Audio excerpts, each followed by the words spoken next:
And thanks for staying up with us as we dive into all things people, power, and politics on the Pulse. I'm Roop Raj. It's another busy political night, so let's go. Former President Trump just got done, as you heard, speaking at the Republican National Convention, a speech he'd rewritten, he said, after a gunman tried to kill him in Pennsylvania. That shooting prompting calls for civility in politics. So we got a pulse check on whether you think that's even possible. I don't think it'll change much. He's probably going to get the sympathy vote like Reagan did. Biden getting COVID doesn't help, but I don't really think it changes that much. I really think it might help the situation a little bit, but overall I feel like it's just going to give more encouragement to the Republican Party because a lot of people are feeling sorry for him. The America that somebody my age knows no longer exists. The America that my daughter knows, and she's 40, doesn't exist. So, no, I'd say it's getting worse. All right, many of you agree with this poll. On my poll that I put out on my X account, both President Biden and former President Trump just minutes ago began his speech talking about unity. Do you think that this is actually something that's going to stick? How confident are you that message will take root and survive the election cycle? 8% of the people said that'll stick. 92% of everybody who took my poll on X said probably not. The president speaking to the RNC, capping off the 4-day event. But before he took to the stage, the delegates heard from a guy better known for the WWF than politics, Hulk Hogan. So all you criminals, all you lowlifes, all you scumbags, all you drug dealers, and all you crooked politicians need to answer one question, brother. What you gonna do when Donald Trump and all the Trumpomaniacs run wild on you, brother? So yeah, that happened. But after that, Trump took to the stage just about 10:30. Ever the showman coming out on the stage with the podium rising from the floor and the stage morphing right into the White House. He accepted the Republican nomination, speaking about the attempt on his life. And he also talked about those moments, saying he'll only mention it this once because it's simply too painful. Take a listen. I started to, like this, turn to my right and was ready to begin a little bit further turn, which I'm very lucky I didn't do, when I heard a loud whizzing sound and felt something hit me really, really hard on my right ear. I said to myself, wow, what was that? It can only be a bullet. And moved my right hand to my ear, brought it down. My hand was covered with blood. All right, so Trump's original speech, he said, was going to attack President Biden's policies. He says he changed it after the attack on him to focus on unity. And he did for a short time, at one point, bringing up a very familiar phase. In an age when our politics too often divide us, now is the time to remember that we are all fellow citizens. We are one nation under God, indivisible, with liberty and justice for all.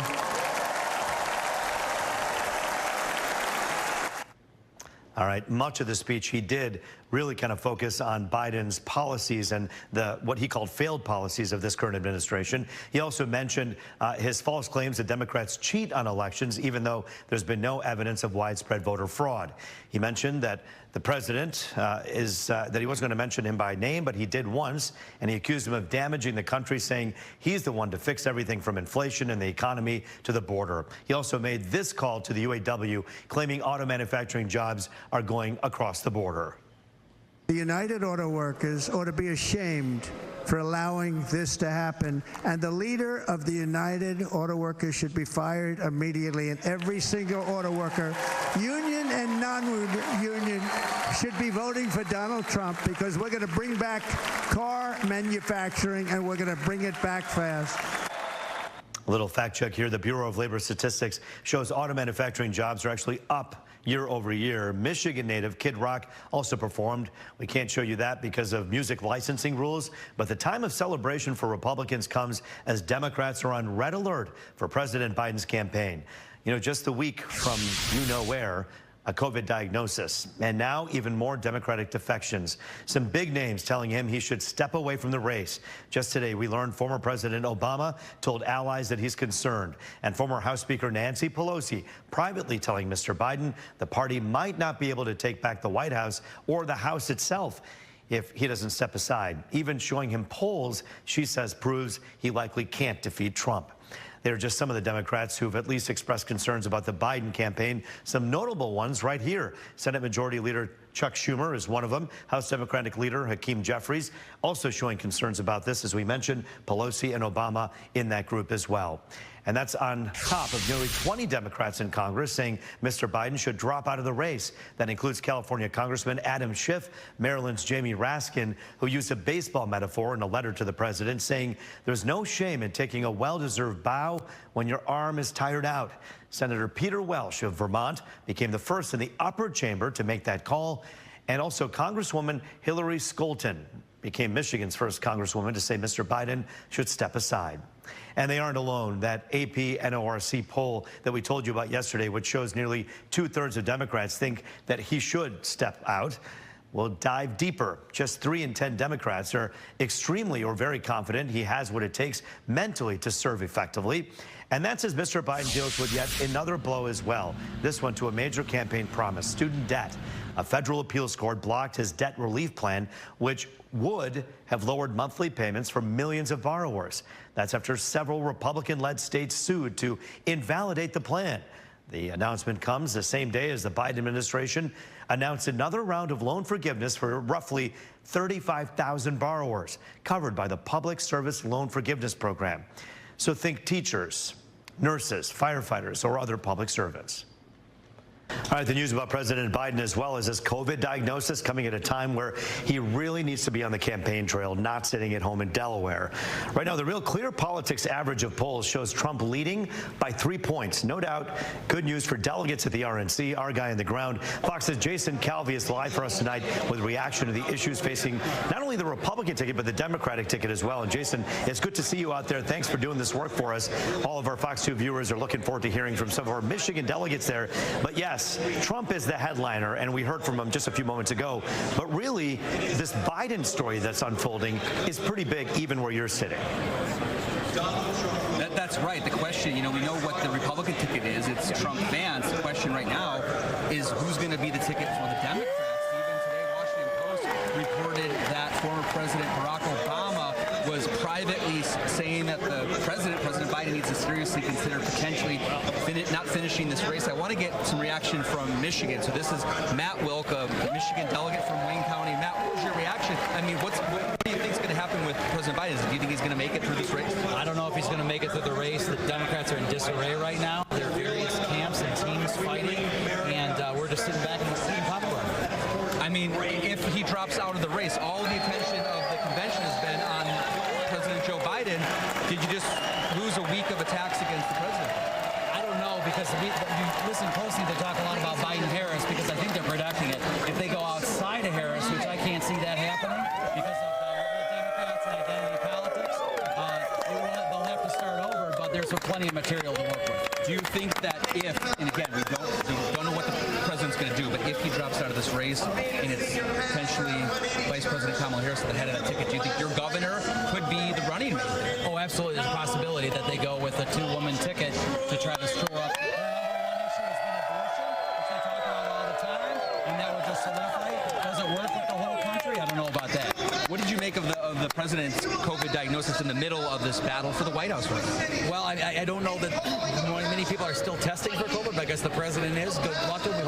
We always wish him well. Hope his health is fine, but he's been unable to run the country for a long time. Your governor on that ticket, does that mean Michigan goes Democratic, you think?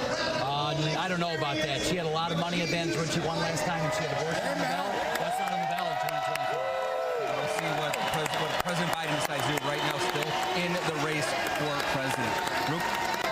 Jason Calvi for us, boots on the ground in Milwaukee. Yes, the story there. President Trump, but very much about Biden as well. Thanks for that report today, Jason. Good work out there, Jason. Another big reason there's concern for President Biden, his health. As we said, he tested positive for COVID yesterday and is isolating in Delaware. We spoke to a doctor with Corewell Health who couldn't talk about the president specifically, but says in general there's always a risk for older people, even though the president is vaccinated and the virus is less deadly than it used to be. Age alone is a risk factor. So even if you're generally healthy, you're more at risk. Now, if you're a generally healthy 80-year-old, you're at probably less risk than an unhealthy 80-year-old, somebody who has significant heart disease, somebody who has diabetes, obesity, already has problems with their lungs, maybe they were a smoker, those sort of things, you know, those all add up. Every insult to your health that you're dealing with, you know, makes it a little more risky when you have COVID. And this comes as multiple reports say the president could drop out of the race if a medical condition emerges.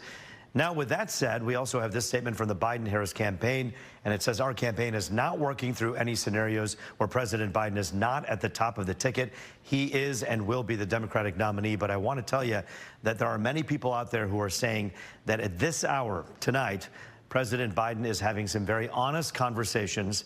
My sources indicate that many of those honest conversations are asking him to consider his future differently than he already is thinking about it. So this is going to be something where now we're hearing reports that by this weekend, we could hear something from the Biden administration, from the campaign, about what his decision is, whether to stay or leave. So stay tuned and keep close to Fox 2 as we watch this story.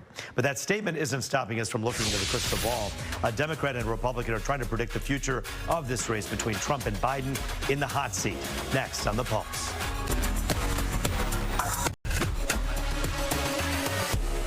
All right, back now on The Pulse, diving into all things people, power, and politics, and we are putting on our fortune teller hats and talking about expectations for the rest of the campaign.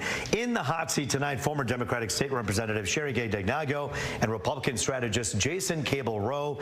Don't adjust your sets if you think this sounds like Let It Rip. These are two regulars on Let It Rip, which is a segment that will be on this show. Sherry, Jason, thanks for joining us here tonight. It's a pleasure always. All right, I'm going to begin with our Democrat in the House, Joe Biden. There are calls right now from people, from what we understand, even Barack Obama, the former president, saying perhaps he should step aside.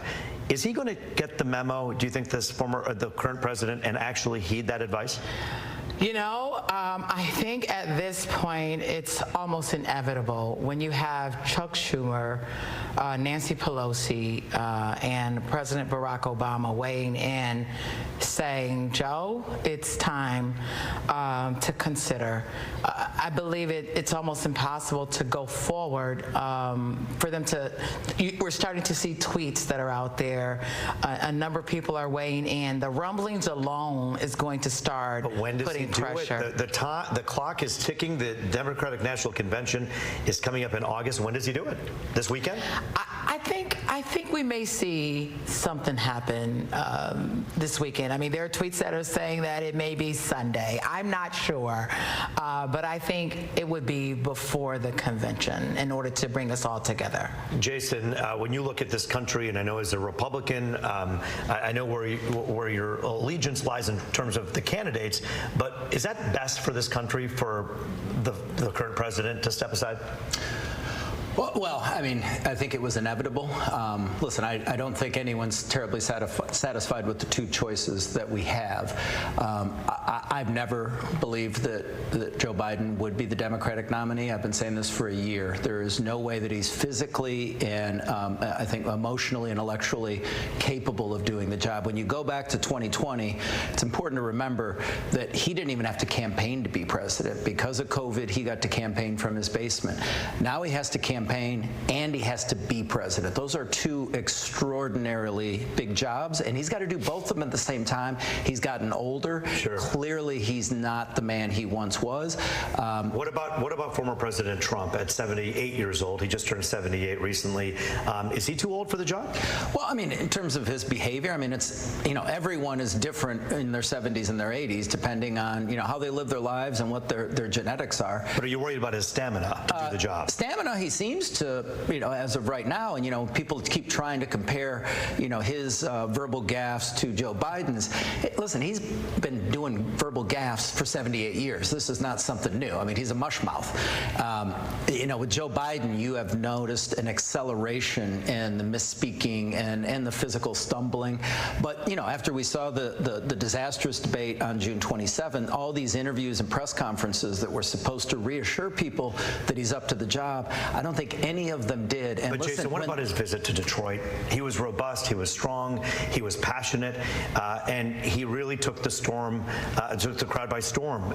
Does that qualify for anything? What about his meetings with other people? If the eyes of the world are focused on if you can do the easy things without stumbling, you're in bad shape. You are the leader of the free world, the most powerful man in the universe, at least the manly universe. Is COVID the thing that really locks this up for him? Well, I almost wonder if he actually has COVID, because he said either God's got to get rid of me or some health thing, and then all of a sudden we got a health thing. So people are saying that Donald Trump avoided assassination by divine intervention. Maybe COVID is divine intervention. Let's talk about that assassination attempt. Sherry, you are on social media and you're on regular media all the time. You talk to people.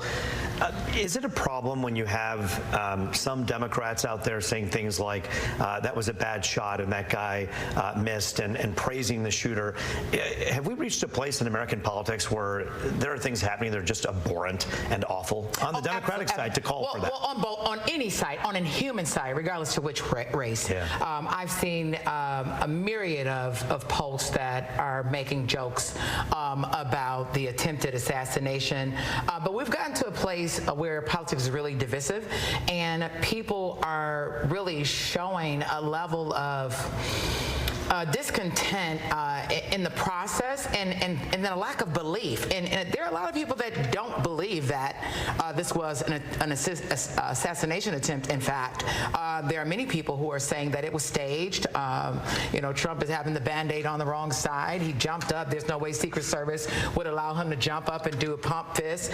So some feel like this was staged. This is the whole Reagan attempted assassination all over to get his numbers up. So you see so much, but that's a lack of trust by the American people, regardless to which party they belong to. But isn't that a part of the American culture, from JFK to Ronald Reagan to Donald Trump? Anyone whose life there's been an attempt to take, Americans go right to conspiracy theories, Jason, right? Well, I don't know that we always have. I think. Well, JFK we have with 81 Reagan. Listen, I would say the way the federal government has handled it over decades. I mean, how many times was, the documents that are not in the Warren Commission report supposed to be released?